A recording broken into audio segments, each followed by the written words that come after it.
Hello et bienvenue sur le podcast Parlons Com. Je suis Bertie, la licorne de ta com et de ton business. À mon compte depuis février 2013, j'accompagne les entrepreneurs dans la mise en place d'une stratégie de communication authentique, mais surtout positive. J'aime aussi partager mon aventure entrepreneuriale pour aider ou inspirer ceux qui en ont besoin. Seul ou accompagné, je vais te parler de stratégie de communication, d'entrepreneuriat et te partager des anecdotes un petit peu croustillantes. Si ça te tente, tu es au bon endroit, alors let's go!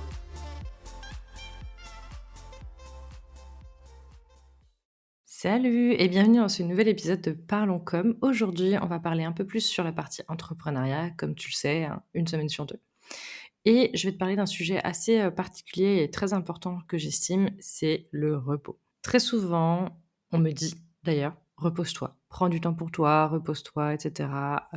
Parce que je suis très souvent fatiguée, on va pas dire le contraire. J'ai un rythme de travail assez élevé et je le sais puisque c'est moi qui le gère.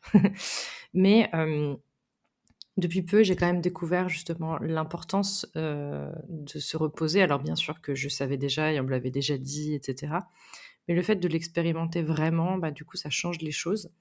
Quand tu te lances, que ça fasse 6 mois, 1 an, 10 ans, souvent tu as cet aspect où tu as l'impression que tu ne dois pas ralentir, que si tu ralentis, tu vas gagner moins, que si tu ralentis, c'est que tu es feignant aussi. Beaucoup de gens pensent ça, le fait de comme déjà beaucoup de personnes, des fois tu peux avoir des remarques, en disant: «Bah oui, tu travailles de chez toi, ça va, c'est tranquille, tu gères ton planning et cetera».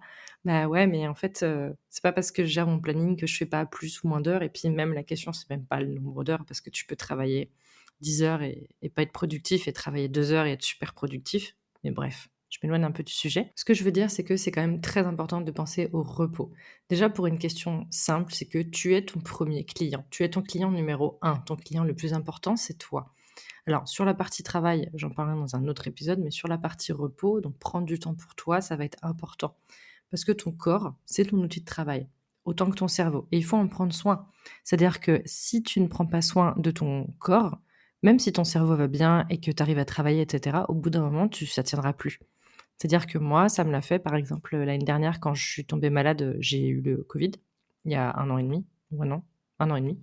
Bref, bah, du coup, j'étais en mode: «Non, mais le cerveau, ça va». Enfin, j'avais toujours les idées, j'étais capable de faire des trucs et cetera. Enfin, je le sentais et tout.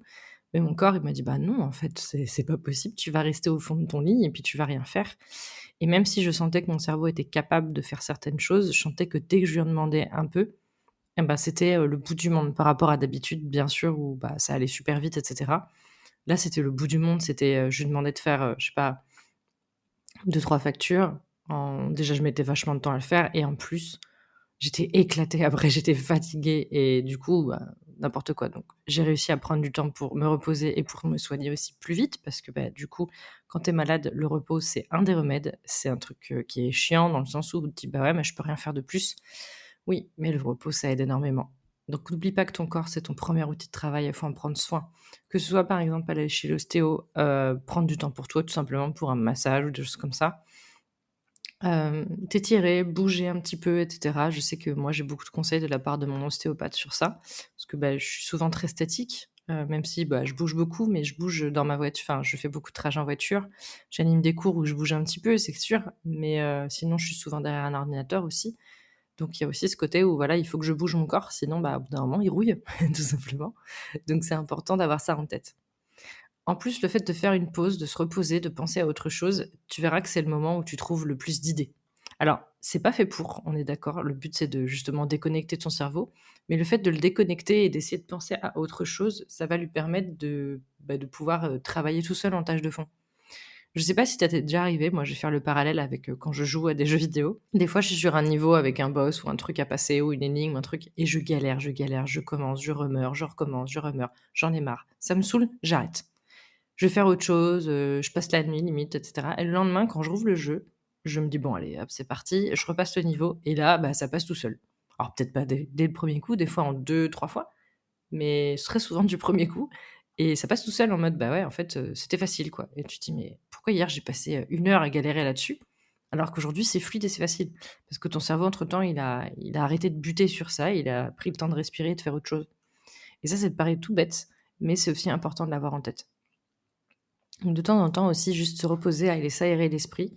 Se reposer, ça veut pas dire, tout fermer et partir dormir 3 jours. On est d'accord, hein? Se reposer, ça peut être aussi tout simplement aller marcher, se changer les idées, désactiver les notifications, enfin avoir ce moment où ton cerveau, il est plus libre, plus tranquille. En plus, clairement, si tu veux tenir sur la durée, c'est indispensable. C'est-à-dire que toutes les personnes qui sont à leur compte et qui travaillent sur du long terme et même si tu es pas à ton compte, même si tu es salarié, même si tu es étudiant ou quoi, si tu ne te reposes jamais, si tu ne prends jamais du temps pour faire autre chose, tu vas imploser. Enfin, il y a de très fortes chances en tout cas.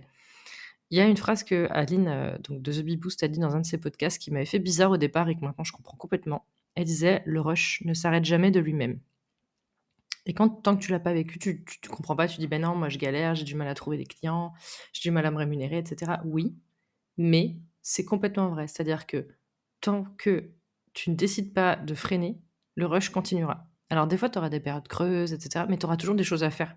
Développer ta communication, refaire ton site, aller prospecter et cetera et quand tu as des clients et que tu as plein de que ton agenda il est blindé et qu'en fait tu te rends compte que tu as plus de temps pour rien faire d'autre, c'est le pire. Du coup, si tu veux tenir sur la durée, il va falloir prendre du temps pour toi, il va falloir te reposer, il va falloir faire autre chose. Ça peut être aussi des fois faire des journées de co-développement avec des amis, même si bon, c'est pas ce que je te conseille parce que, bah, tu es quand même encore sur la partie travail, mais bon, si vraiment tu as du mal à décrocher, ça peut être déjà un premier truc parce que tu réfléchis pas que sur ton business, tu réfléchis sur d'autres choses, plus de manière plus large et cetera. Mais par exemple, avec les copains de la freelancerie, on a fait ce qu'on appelle une escapaderie. C'est en fait, on va passer une journée ensemble où on fait plein d'activités, mais rien à voir avec le boulot. C'est-à-dire qu'à aucun moment on parle du boulot. La dernière qu'on a fait, c'était, le matin, on a fait de la poterie ensemble et on allait manger au restaurant et après l'après-midi, on a fait c'était c'est à mi-chemin entre un escape game et un parcours, de santé. En gros, on avait plusieurs épreuves à faire, assez simples, enfin c'était pas un truc, ultra physique, hein, mais qui étaient toutes en rapport avec les 5 sens. Donc c'est super intéressant, des épreuves en rapport avec la vue, en rapport avec le toucher, en rapport avec le goût, l'ouïe et cetera. Donc c'était vraiment très intéressant, et ça nous a vraiment déconnectés. C'est-à-dire qu'on a pensé à rien d'autre. On s'est juste amusés, on a passé du temps ensemble et ça paraît tout bête, mais ça nous a fait tous un bien fou, je pense, clairement. Il y en a qui ont même craqué après et cetera. Moi, j'étais à 2 doigts parce que ça faisait du bien, en fait, de penser à autre chose et cetera et vraiment, des fois, tu te dis: «Là, je vais faire autre chose» et c'est pas juste, comment dire? Évidemment que tu dois prendre du temps pour tes proches et cetera, mais pense aussi à prendre du temps pour toi, à quand tu es fatigué, à te reposer. Alors évidemment, sache faire la différence entre la flemme et le repos. On est d'accord? Si tu veux, je te mettrai en description un épisode de podcast de Aline qui en parle très bien et que je trouve que vraiment il est vraiment bien fait, donc je vais pas redire ce qu'elle a dit. Où elle explique la différence entre, bah, à quel moment est-ce que tu es vraiment en train de bah, tu as besoin en fait de te reposer et là ça va pas du tout et il faut arrêter et le moment où en fait c'est juste de l'espèce de procrastination flémingite aiguë. Donc je le mettrai en description, je le trouve vraiment hyper intéressant sur ce sujet-là. Tout ça pour dire que je suis clairement pas la meilleure personne pour dire ça parce que je suis totalement consciente que mes proches aimeraient que je me repose plus, que je déconnecte plus, que j'évite de travailler des jours fériés ou des week-ends, comme par exemple aujourd'hui. Mais il y a aussi savoir faire la différence entre le moment où tu as envie de travailler et le moment où tu as besoin de te reposer. C'est-à-dire que, par exemple, aujourd'hui, on est un jour férié, j'enregistre cet épisode, je vais enregistrer certainement un ou 2 épisodes pour prendre un peu d'avance. Ça va me prendre peut-être, allez, 1 heure. Donc oui, je vais travailler 1 heure, un jour férié, et cetera. Mais derrière, ça va me soulager l'esprit et je vais pouvoir vraiment me reposer et me détendre derrière parce que je me dis: «Ça, c'est bon, c'est fait». J'aurais pu l'enregistrer à un autre moment, je me suis peut-être mal organisée dans mon planning ou j'ai peut-être mal anticipé. Je sais que j'ai des semaines chargées en ce moment, mais justement, j'ai prévu, tous les week-ends que j'ai en ce moment sont vraiment dédiés au repos et aux copains et à faire autre chose, à la planification de projets personnels et cetera aussi et c'est ça que j'ai besoin comme équilibre pour, moins me sentir, débordée et fatiguée en fin de semaine, même si je suis fatiguée, je vais pas dire le contraire, mais je suis pas exténuée et surtout je le vis pas mal et donc ça, c'est hyper important. Donc voilà, je suis pas la meilleure personne pour te dire ça, mais si tu en as besoin, repose-toi. Prends du temps pour toi.